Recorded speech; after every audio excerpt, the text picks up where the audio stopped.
is Fantasy Football Till Death. FFtilD.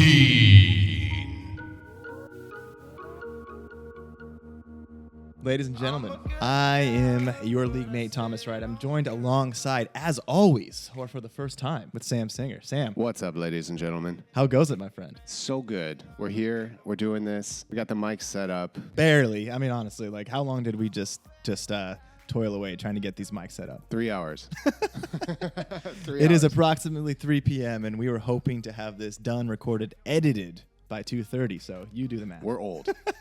Alas, we are here. We'll see if this turns out to be a weekly thing. I know Kendall be potentially a wet dream situation for you if that were the case, but we're going to try it out here, surprise you guys with a little preseason podcast. We're excited, guys, and we hope you spend at least 5 minutes listening to this. I know we got 6 responses in Kendall's last poll, so hopefully we can get 6 minutes on this podcast listened to. Don't let the excitement wane in year 17, boys. Yeah, speaking of that, year 17. I mean, do you even remember That's year one? An unfathomable number. This league is almost as old as we were when we started this league. That's actually, I was 17. Yeah. You had just turned 18. Wow. Did you ever think we'd be here? Year 17, and we've had 16 people, 17 people, 18 with Dom. Who are our fallen comrades here? I mean, rest in peace. Mitchie Slick. Mitchie Slick, rest in peace. Riley. That's 2. Trevor. We had Nick Mahadra, who you barely knew. I don't know if you ever met him. I never met Nick. That's how long ago that was. Jack Lundeen, rest in peace. Jack Lundeen. Somewhere on Jack, Mount if you're Everest, listening, looking stream down on this us. on your local Spotify. You'll be glad you did. Thank you, Jack. We love you. Thanks for those league dues, Jack. If you want to fund us for an amp, headphone splitter, we'd love that, Jack.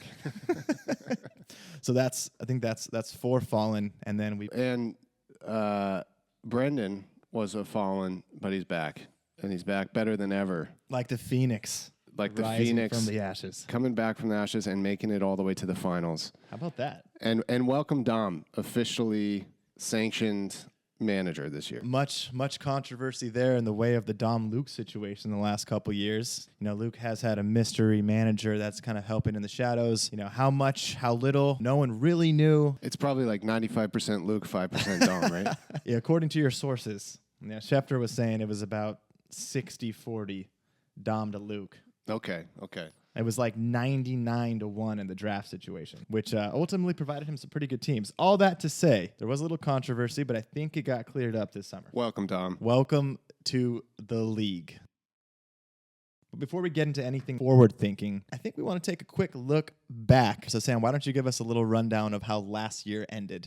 Okay, so the short of it is this. I had the best team last year. I had the best players, and I got second to last place. But congratulations, league commish, first place, well-deserved. Aforementioned Gall, second place. Made some really good trades. Out there. Trades some out there trades. People are, what's he doing? He's going all the way to the finals. That's what he's doing. And Ken, third place, finish. Maybe omen of things to come this season. Maybe not. Yeah, fantastic season by Kendall. Looking like a juggernaut for many parts of the year. Brendan, I just gotta echo what Sam said there. Major props on some of the moves that he made throughout the year. Obviously, it doesn't have to be conventional. It doesn't have to be everyone's cup of tea for it to be something that can work. Activity, well, it's not always a sign of success or an indicator of success. Looking to make the next move or do something in light of being forward-thinking, proactive instead of reactive is generally the way to go. So props to Brendan. But how about this? How about this Mr. Simmons 7-7 record, aided by a couple of Mr. Ben's, at this point, infamous trades. Kyron rocketed him to a championship. So way to keep grinding, Graham. Really impressive team the last 6 weeks or so of the season there. Good job, Graham. Well-deserved. Number 2, second ship for Graham. Yeah, number 2. Joins the 2 club. Joins the big 2 club. 2 is huge. I mean, it's no 5. 2 is big. Yeah, not since Mr. Miles Austin. I think in year 2 had Graham seen that championship being risen. Well, not yet. Speaking of that championship trophy, we got to get on that. Yeah, boys, be thinking about that. Wait, real quick. I think I would be doing myself a disservice if I didn't say at least the last part, no pun intended, of last season. The first inaugural last place punishment went to none other than yours truly, Mr. Thomas Wright. First one ever, actually, last place for me, which was which is awesome. And you know, I'm just gonna leave it there. There's a lot that I've probably said in the text thread already, and to each individual people in the league one-on-one about my complaints, but it was well-deserved last place. I served my punishment dutifully, and next year, hopefully I'm going 2 for 2. Run it back. 2 for 2 in last place. Let's go. It's only up from here, baby. Anyways, I digress. Let's move on. Looking forward to this year. We've got a lot to talk about. Some fun divisions on the table. Yeah. We've got new members of the league that are either going to serve to inspire or distract for multiple players in the league, including you, Thomas. You're expecting an arrival right during crunch time. Oh my gosh, that's right. Yeah. What is it? What are you referring to? The arrival of your firstborn son. I'm joking. Yeah. That should be interesting thing to deal with there. With any luck, he will arrive. I think the last week of the regular season. December 4th due date. It's probably going to be right around there. Yeah, that's a good point. Regardless, it will be a stretch run there. A lot of people in the league dealing with it. You obviously are going into your first year as a papa. You know, I think that'll just only serve to strengthen the cause. You know, those weekly high scores. Diapers aren't cheap. Diaper dollars. So let's focus on things that really matter, like getting some fantasy football wins. Yeah.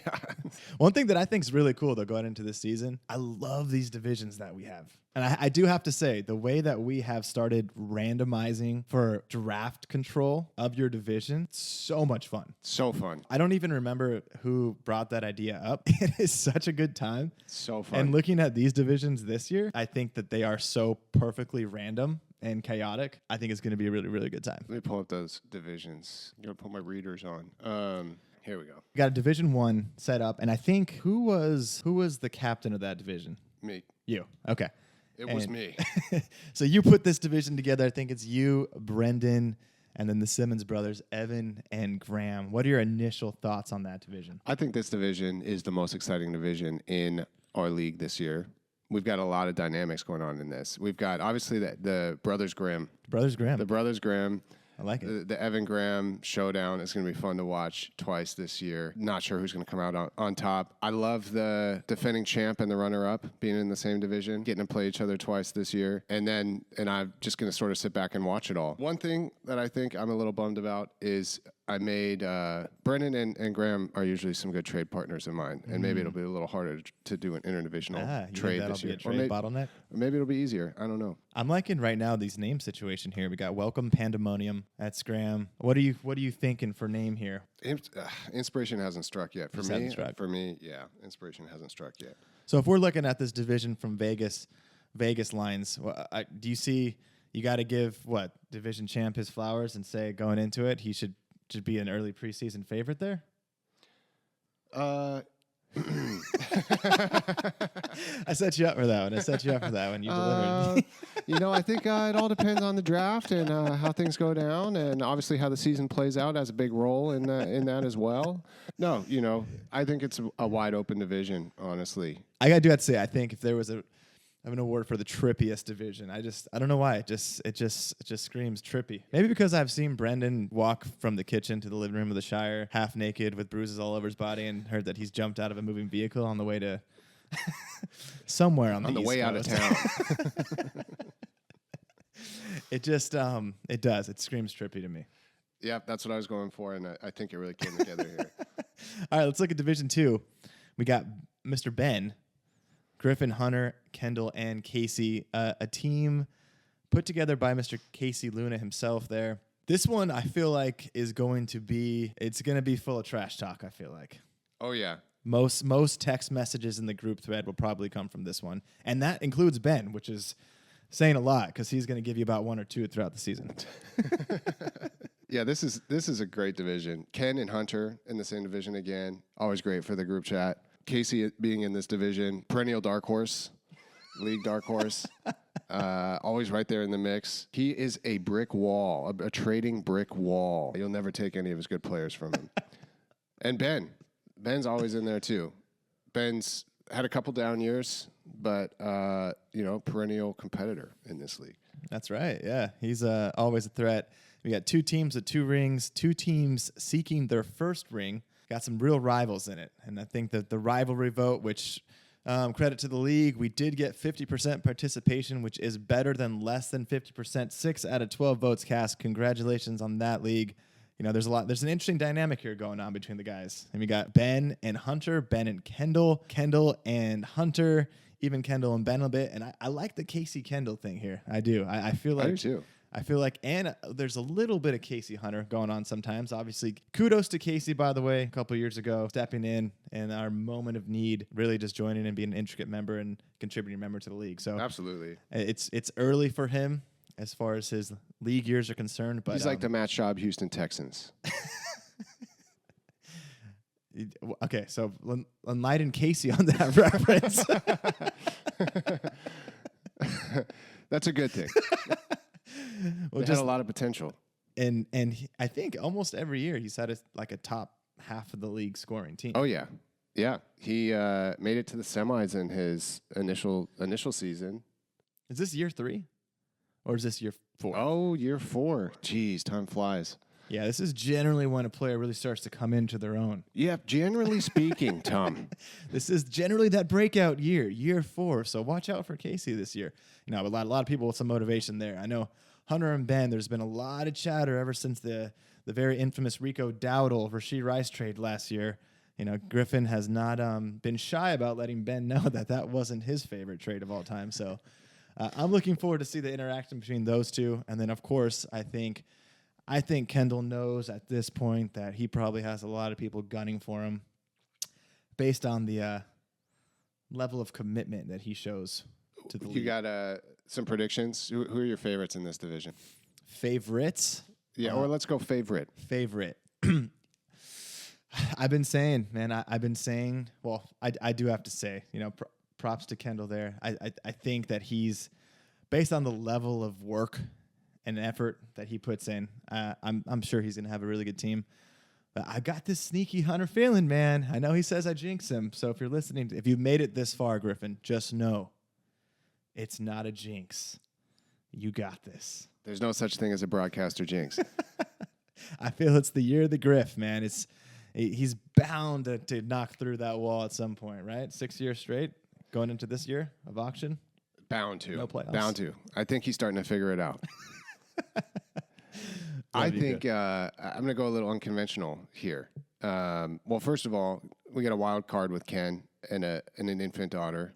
She'll be 1 month old when the season kicks off. Although I'm not sure that's going to slow him down much. I don't think that matters. He's 1 week into it right now, and he's been on top of things, But I kind of think that Ken, Ben, and Hunter are going to rip each other apart in this league, and Casey's going to sneak his hand in the cookie jar and come out on top. I like that Probably prediction. be carried by the likes of CMC or a CeeDee Lamb, Mahomes combo, or something like that. Plus, I mean, Casey's always good for a few of those surprising draft picks, DeAndre Swift, Adam Thielen type dudes that end up, top 15. So Casey's going to 9 wins. I think Casey's about. Takes it at 9 wins? Yeah, 9 wins. Okay, so the other guys just absolutely wear each other out. The teams perform at top notch against each other, and then they just don't show up against Casey, kind of thing. And Exactly, he just overpowers them. Exactly. All right, I like it. Like the 06 Tennessee Titans. There you go. Kerry Collins. Same team. It's a good thing. Trust me. 08, 09. It's a good thing. The reference. It's a good thing. It's a good. They went 13-2, 13-3, 14 and 15-1. The playoffs don't count, but anyways. All right, Division 3.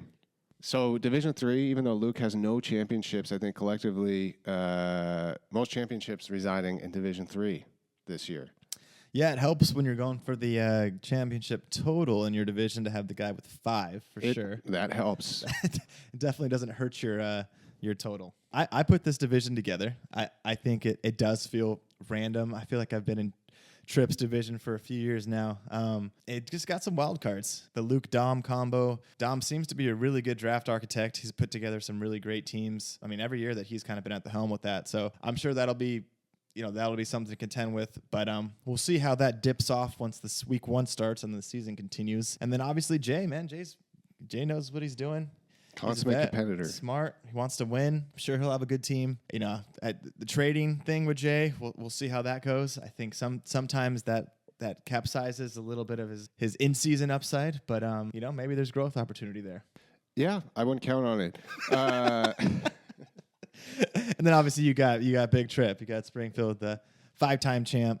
Big Trip. We'll see how it goes. Big Trip. Yeah. This is I don't know. You tell me. Do you see any storylines in this division? What's the fabric or the thread?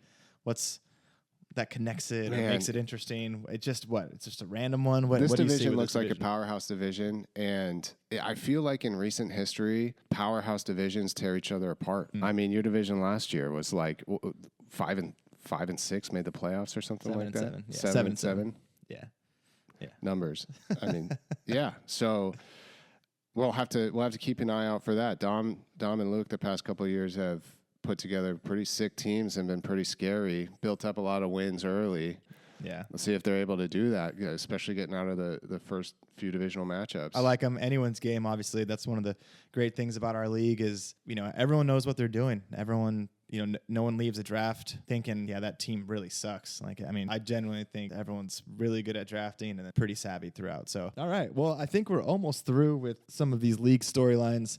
One thing that I did want to touch on, a couple of changes to the settings here. We got the return of wide receiver 3 and then a farewell to our beloved kicker.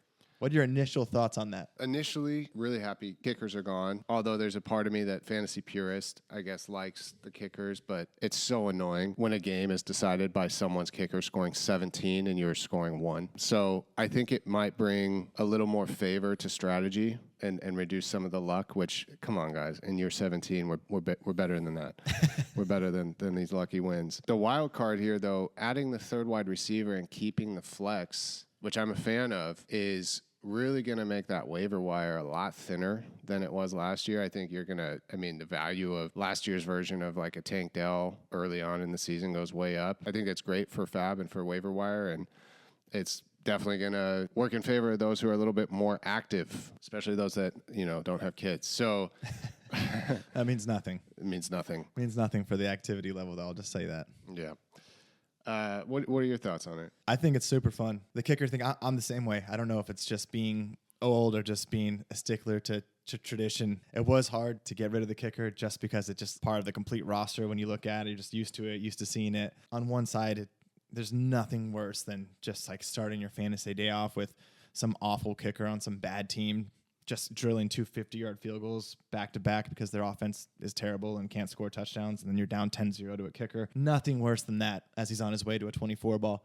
But at the same time, it does make it pretty fun. It just adds another player to a TV screen that you're watching where you might not have any skill position players, but suddenly you're rooting for a team to get stopped at the 36 so that your guy can come out and try to hit a 53-yard field goal. So definitely going to miss that part. But overall, it was too random, certainly. And I know randomness is a part of the whole thing, but kickers are just, they can make or break you, which is, you shouldn't have a position that's that random, make or break you. So I'm way more excited to be scouring the waiver wire for some random wide receiver 3 on some team or some backup running back. I'm hoping it's going to punch into the end zone than like which kicker I think is going to randomly get 15 points.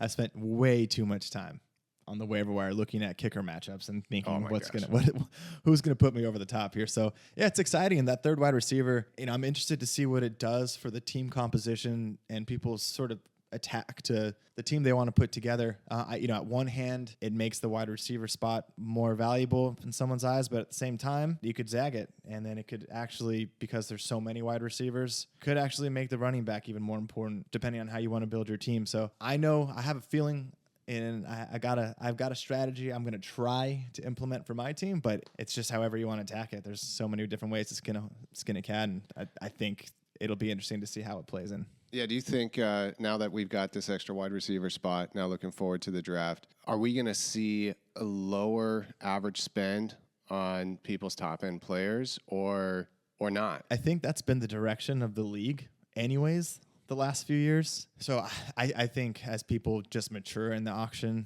and the strategy and kind of reflect and do the research on what kind of teams get put together with greater depth, I think that's just the natural sort of causeway for this. It's something that you have to think about, but You don't have to either. Like, I mean, you could start a $2 wide receiver in that that last spot. You spend $1 on a kicker. If you buy a kicker, you could spend $2 on a wide receiver. There's so many wide receivers out there that you'll be able to start 4 or 3 depending on how you build your team.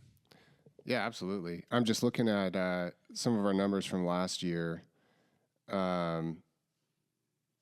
Did anyone go in the 70s last year in our league? Yep, I did. Yep. The best player in the league. Yeah. So you spent the most money last year on a single player, $70 on JJ. Mm-hmm. It was looking good for the first few weeks of the season. Everyone's got to have an injury at some point in their life. Yeah, exactly. Yeah. So CMC 67, Bijan Robinson 67. Does Bijan go for more or less than he did last year? I think he's right around there. Yeah. Right around 67. I'll be curious to see how the league attacks those top dollar guys, because it just takes 2 people, right, to run up a player. But I would say overall, I would assume that most people are trying to not spend that much, and in fact, I would argue that people probably are going into the draft with a hard cap on like dollar amount that they're just not going to spend over, like a limit. I think so. I mean, I know that that's certainly my strategy. It's not to blow my load, but it's a little bit scary too when you're like, okay, I'm not leaving the 40s for any player, and then all of a sudden you're looking at the board and you're like, okay, DJ Moore is the best person I'm going to have on my team this year. So I don't know. We'll see. It also depends how much alcohol is consumed on the day of the draft as well. Before the draft, during the draft, as we get towards the end of the draft. Yeah, I think that's something that has been a theme for many drafts, I think, at this point. I'm not sure how much of an impact it's going to play this year, given, I think, the state of the union and I would say how spread out people are. I think the most heavily focused BAC is when the rooms are concentrated with draft mates and league mates. Absolutely. And I'm not necessarily sure that's going to be the case this year. It's not looking like it. Maybe next year. Maybe next year when we rent our sick place in Palm Springs and get the whole squad together. Next year it's happening, guys. So 2025, and I think I've been saying this for 5 years now, but it's definitely happening next year. 100%, 2025. Springfield, Hunter, Sam. I'm just naming some people who've had Labor Day draft weekend busy the last few years. 2025 Labor Day weekend, get it open, lock it in, because we're doing the draft. We're doing it big.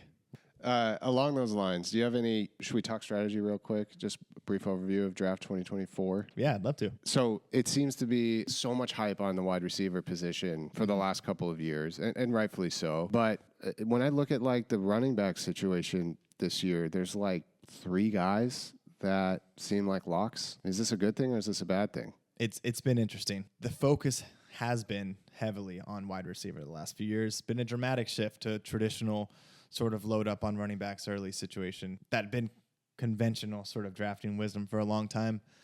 The auction definitely makes it a little bit different rather than sort of that snake focus, because you used to think about things in ADP and kind of where you are and how to build your team. But yeah, now, I mean, I think that people have been saying the ROI on the wide receiver is going to be better, especially when you think about the injury risk, right? But anyone can get injured. Hey, I'll tell you that, right? Even the best player, number 1 ranked wide receiver in the league, right? But there are so many wide receivers, top to bottom. Obviously, there's an elite sort of 1A group there. But if you just are talking about guys that you would feel comfortable starting, so many wide receivers. So many.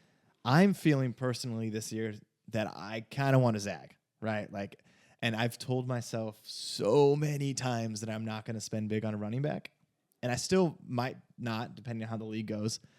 But yeah, those top 3 to 5 to 6 running backs, I really do feel like I want to grab one of them, because I think there's a drop off this year. Yeah, there seems to be a big drop off. Although, when you look at Ken's team last year, Ken's highest paid player last year was $23.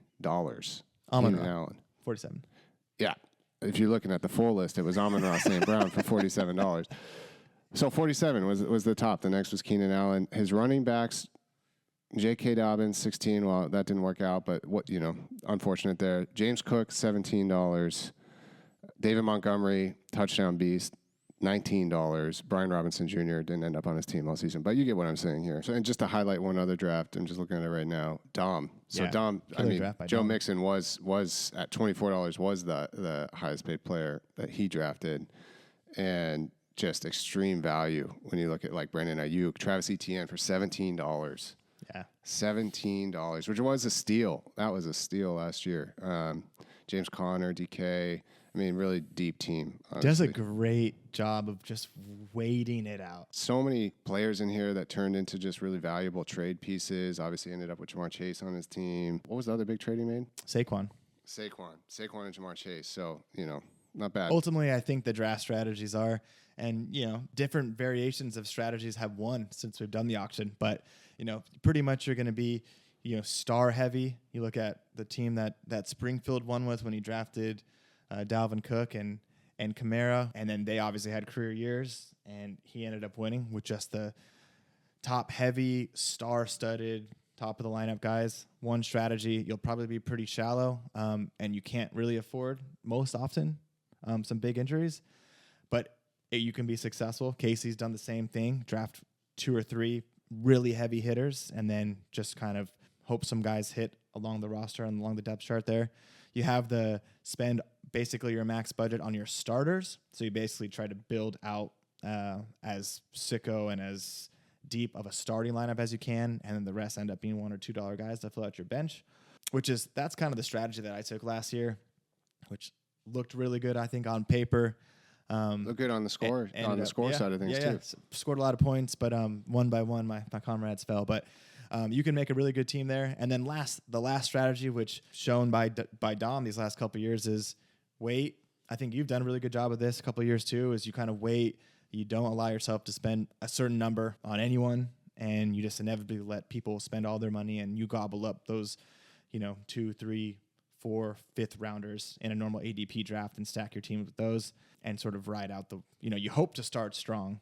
Inevitably, you will have trade pieces, but it's just about getting off to a fast start, which isn't often the case, I feel like, with those kind of teams. No. While the other strong teams are still healthy, but can pay off in the long run. So I would say there's probably 3 different strategies, and I'm curious to see if people mix it up or if they go with kind of the same strategy that they've been doing. I'm really curious to see how it works out this year with how people put their team together. Like I said, I've had a sudden urge to get a good running back and then kind of go cheap from there. But a lot of quarterbacks in this draft, a lot of quarterbacks, tight end depth, which has been so lacking for so many years. There's actually a pretty strong 9 to 12, 9 to 10 tight ends there. I wonder how that will actually shake out. Yeah.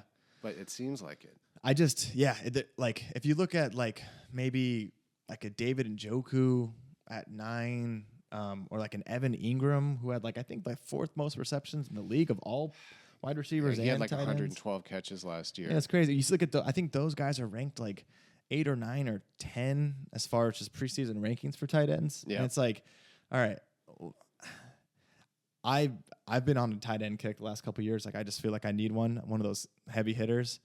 But the difference between a Sam Laporta game to game and one of those guys, I feel like that gap's not crazy. So if I'm spending 25 on Sam Laporta or 30 on Laporta, and I could get Evan Ingram for 4 or 5. Yeah. To me, that's maybe this year I can wait a little bit on a tight end, even though I've been saying I got to get one of those top tier tight ends. What I think that's the other thing this year is maybe it's not so much that there's more tight end depth this year than it is that there's just not as much high-ranking tight ends. In years past, it's Travis Kelce's not only one of the best tight ends or the best tight end you can have on your team, he's one of the best players you can have on your team. Yeah.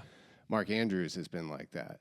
Right. TJ Hawkinson was a really solid player, but Travis Kelce's old. Mark Andrews gets injured every year. TJ is coming off a huge injury. So so when you eliminate those high top end guys, it's Kittle, all these guys are I'm going to get 7 or 8 points maybe out of that position, touchdown dependent, That's true. Yeah. I think you're absolutely right there. There's more of a regression to the mean when that top end variance isn't so wide ranging. Well, that's what we're saying right now. And then, it'll be fun to listen to this at the end of the season. Right. And Brock Bowers scored 18 touchdowns and was the best fab pickup, or whatever, the $1 draft. I do think I think there's going to be a lot of I think tight ends across the board are going to score a decent amount of points this year. I think they're being utilized more in just the way the teams are running their offenses.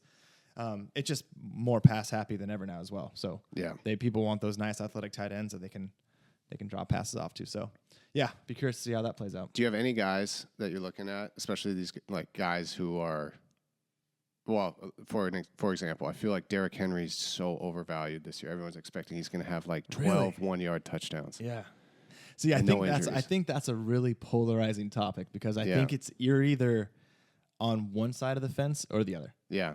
So I'm staying away from Derrick Henry. I'm not taking him, but I understand. I mean, like look at Gus Edwards last year, right? Mm-hmm. Or I mean, David Montgomery's kind of was in a similar position, right? 10 touchdowns, 1,000 yards rushing. Yeah. Kieran Williams, I think, is another guy that's gonna go for way more than I'm willing to spend on him. Because you're afraid of Blake Corum, the rookie? Or I'm afraid that the rookie's going to get touches. I think that Kieran's a really small dude for the position he plays, who took a lot of punishment last year that doesn't necessarily play like an Austin Eckler. Yeah. And so can he do that again? I mean, he missed 4 games already last year. So yeah. You have anyone like that?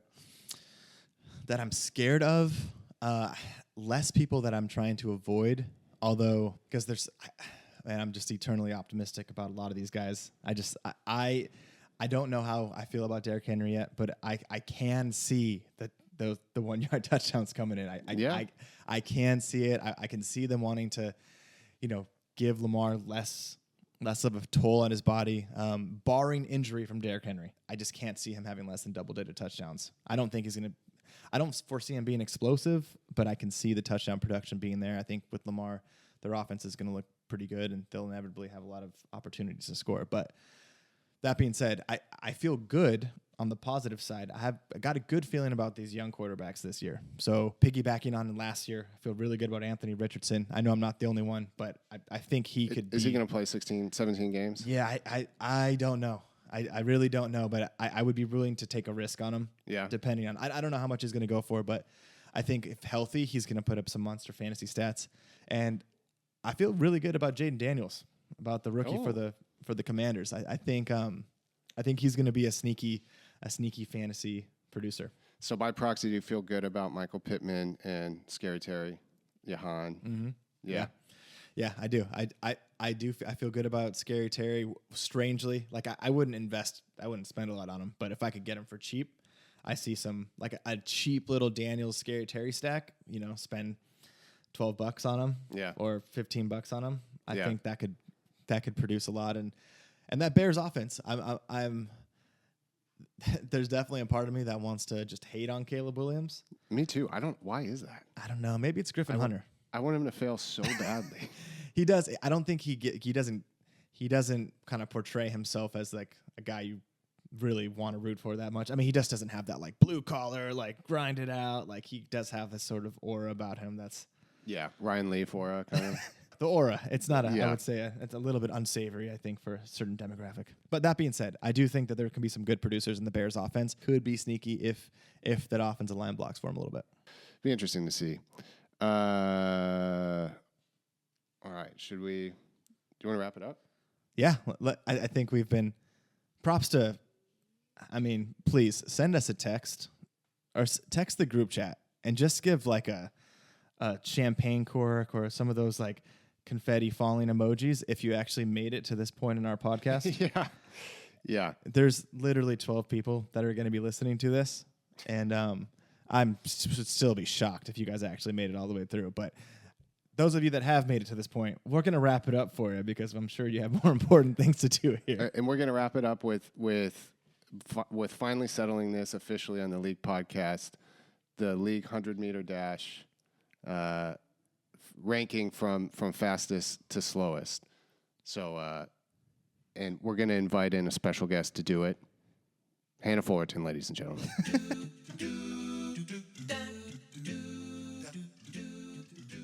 All right, so we're going to end this as Sam mentioned, with something fun that we were throwing around in our group chat, something that holds a lot of importance in the eyes of many people in the league here. Our hypothetical 100-meter sprint. I know we had some amateur opinions on it in the group chat, but we wanted to bring in a heavy hitter. We wanted to bring in a true expert on the matter. So we have Hannah joining us today. Hannah, say hi to the league. Hi, thanks for having me. Really putting me in the hot seat. Yeah, so I know that you've done a lot of research on track and field and sprinting in the past, right? So you're pretty experienced in the matter? Yeah. Okay, and I know that you've actually observed and really had a keen eye for our league in particular and their athletic endeavors, right? Yeah, I know them pretty well, I think. Yeah, inside and out, right? Yeah, since high school, we've been playing basketball with them. Yep, absolutely. So, yeah, I know. Yeah. That was you all those years. Yeah. Okay, all right. So Hannah knows us all very, very well. So she's actually going to lay down the final judgment on this 1 through, 13 when you include Dom and this 100-meter race positions. So I'm gonna tee you up, Hannah. We're gonna start with Sam. What do you think will be more fun, starting with 1 or starting with 12? Let's go bottom to top. Okay, we're going bottom to top here, Hannah. So who do you think in the league is going to who is going to get 12th place in this or 13th place in this 100-meter sprint? Yikes. I'm gonna go Casey. Yes. But only because Casey, if you're listening to this, the knee braces. Oh, have you seen them in person? Yeah, he wears them. Oh, what do you mean? when He we just go wears them hiking. for fun? Yeah. Specific to hiking, or does he just wear them around? No, just hiking. Oh, but Yeah. but he consistently Yeah. wears them when he's hiking. I think so. Casey, do you? I've seen him multiple times. So you said knee braces, plural. Yeah, he wears them on both. That's great, Casey. No shame in that, and I think that's for Hannah. I think that's a great barometer to kind of deduce this sort of 13th, 2 knee braces. I'm sure there's a couple more people in the league, but they might have thrown that scouting report out and not let you seen it. So okay, Casey's taken 13th. Sorry, Casey. Self-proclaimed dark horse, Casey. I'm sure you have Hannah's number. You can take it up with her there. No harm, no foul. This is all for fun anyways. Okay, 12th place. Hannah, who is getting 12th place in this 100-meter? I'm going to go Kendall. Kendall. Only because... Okay. Well, first of all, Kendall's probably, sorry to cut you off, Kendall's probably stoked that he's not 13th, so. Oh, good. Only because he has, young kids, just had a baby, So probably... he's out of shape. Not out of shape, just maybe, But not, As if running's not the most important thing in his Yeah, life right now. exactly. Okay. He's got other priorities. Because if it was, he'd be in shape as opposed to out of shape. Of course. So you think he's out of shape? No. Stop putting words in my mouth. I'm kidding. Kendall, dude, Kendall, you made it you're out in of shape. 13th place. So that's actually a win. I think he would happily take that. Okay. All right. So let's move on to 11th place. And feel free, if you want to throw me under the bus for fun, you can do that. Get me out of the way early instead of the other people that you might not know as well. So Exactly. 11th place, who do you have? This one's tough. I respect you not throwing me in 11th place after I just gave you that TGM to do it. I know. Don't worry. You'll be soon. Okay, perfect. Maybe Springfield. Springfield, 11th, man. Also, good job. young kids. Yeah, young kids. Busy, working. What do you think he does to stay in shape nowadays? If you had to don't guess. know. Anything? Racquetball? Trip, do you play racquetball? He does a couple things. 11th place, it would be low for him in his own eyes. Oh. But you probably know something that we don't know. You're the professional here. So 11th place Springfield. I like that. Let's move on to 10th. I'm going to go Dom. Dom, okay. Only because I don't know who he is. Mm-hmm. So Dom is the newly recognized co-manager with Luke Evans. Oh, okay. Nice. Not that clears anything up. Nope. But I've actually never seen Dom in any sort of athletic situation, so I would know just as much as you in this situation. Okay.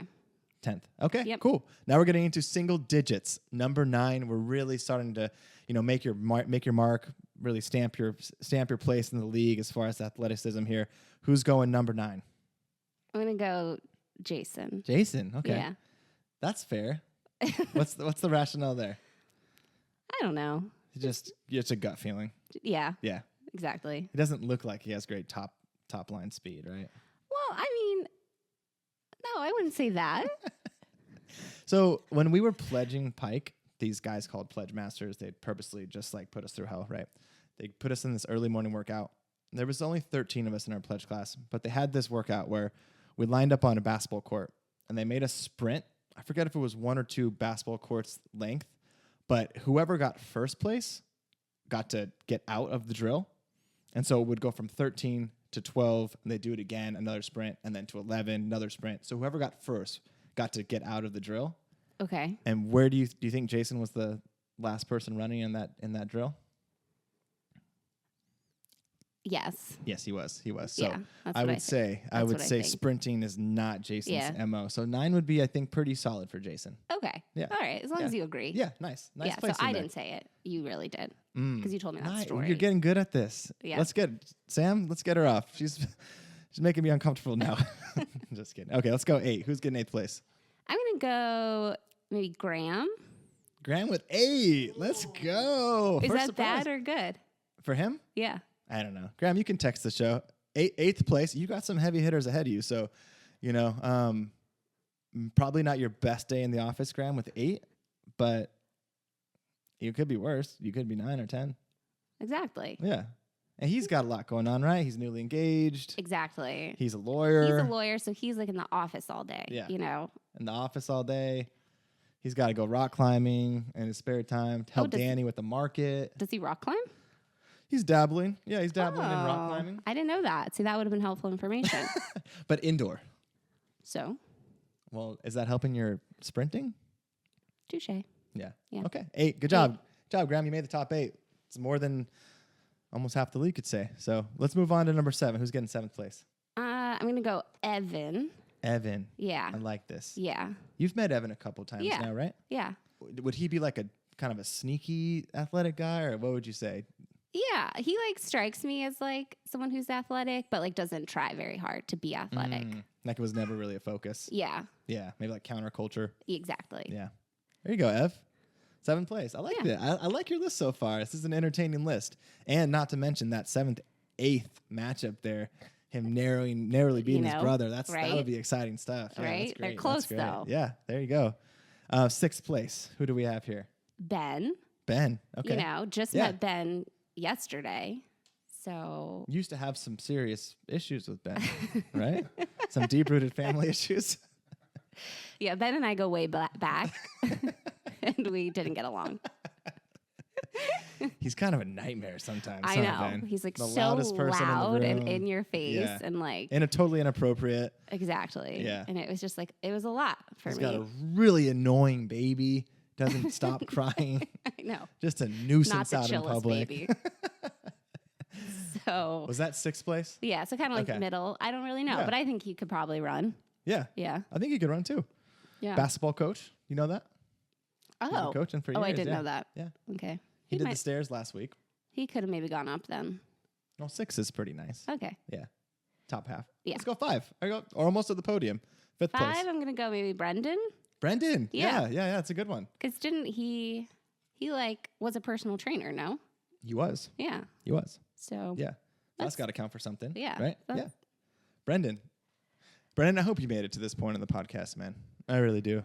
We don't hear you chime into the group chat enough.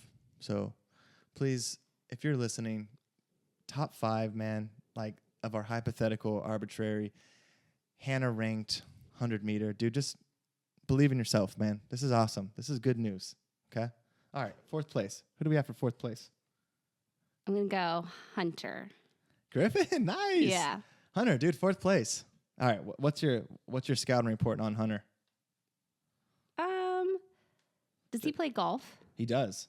So I picture like, not that golf makes you athletic, but like people who golf are Athletic like, minded. yeah, or they're Yeah. like, like making deals on the golf course, So you gotta like, He's shrewd yeah, you gotta like stay in shape.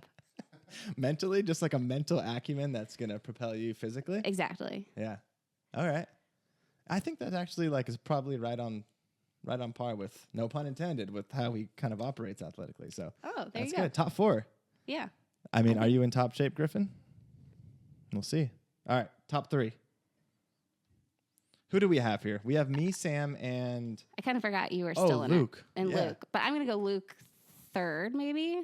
look at this. The 2 podcast hosts are going to be in the final 2. I love this. She can I'm go being one of 2 honest, directions. Not like it. Luke because 3. He's a professional athlete. Mhm. So, duh. He might be the only professional athlete in the group. So that has to count for something. It may or may not count for something. He actually did acutely point that out to the group that he is the only professional athlete. Yeah, exactly. Which, is that So- true? Can we fact check that? We'll fact check it. Okay, we're going to fact check that to see if he's actually the only person that gets paid to play sports. But as of right now, we think that's true. Luke, number 3. Okay. I'm going to go you 2nd. Oh, so cliche. All right. Okay. Me at 2. Surprise, surprise. I know. Collusion. Only because I've seen you run past our apartment. Oh, gosh. That was the tail end of my run. I must have looked pretty pathetic. You were standing. I wasn't even running. No, And I didn't even come say hi. no. Yeah. You were just I lose standing out points there. And I waved. I did awkwardly look at the windows for a second until I realized that it was awkward. But it shows that you. I have run before. Yeah. There is proof. Yeah. Well, you didn't actually see me run, No. but in theory, In I theory, was on a run. You were on a run. Have you ever been on a run with Sam? No. So first place, Sam, obviously. Okay. Father of my child. Father of your child. Yeah. You know, What's the most athletic thing you've ever seen Sam do? pickleball. Mm. He's part of a pickleball crew now. Did you know that? Yeah, I know. He actually texted me the other day and said, "Hey, a couple guys in the crew bailed, so I'm wondering if you want to come pick up a spot for someone." Yeah, like Steve and You know their names Keith. now. Yeah. Oh, I know. Are they in his phone as Pickleball Steve, Pickleball Keith? No, they're just Steve and Keith. Just Steve and Keith? Yeah, they're like in their 60s. Wow. You got to be pretty athletic to keep up with those guys. All right, Sam Singer, our inaugural 100-meter winner. Thank you for being such a good sport, Hannah. Yeah, And you're I think Please don't those hate me. rankings were probably right on par with what they would be. Good. So, Yeah. congratulations, guys. Hey, no matter where you finished, just know it's the participation that counts nowadays. And as long as you all gave it your best, that's all that we care about, okay?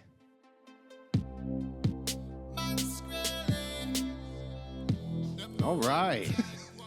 How do you feel? You must feel Wow. really good about yourself, huh? I'm feeling really good Top about of the food myself. chain. Oh my gosh.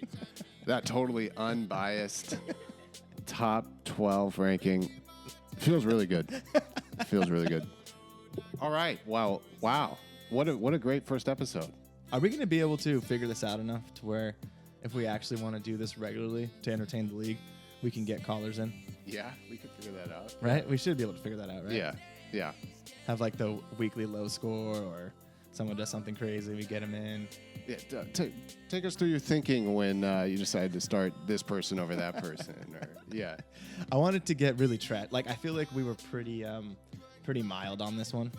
Yeah, we can Definitely rev up the realness, the personality of it. Yeah. Right? Yeah. Little locker room talk. Oh, Maybe yeah. barbershop talk. We're going to do some barbershop talk. Barbershop talk. Yeah. Yeah. Weeks to come. Just we'll all have some thick skin. We're going to hit our stride and find our identity. Thanks for bearing with us, guys. Episode 1. In the books. That was really fun. That was fun. Super fun. We're looking forward to making this a regular thing. The season can't get here soon enough. I can't believe it's already almost here. But really looking forward to 2024 and being back on top. You are already on top, Sam. World's best dad and 100-meter sprinter. League's fastest man. Congratulations. All right, guys. Props if you actually listen to this. But we love you. Love you.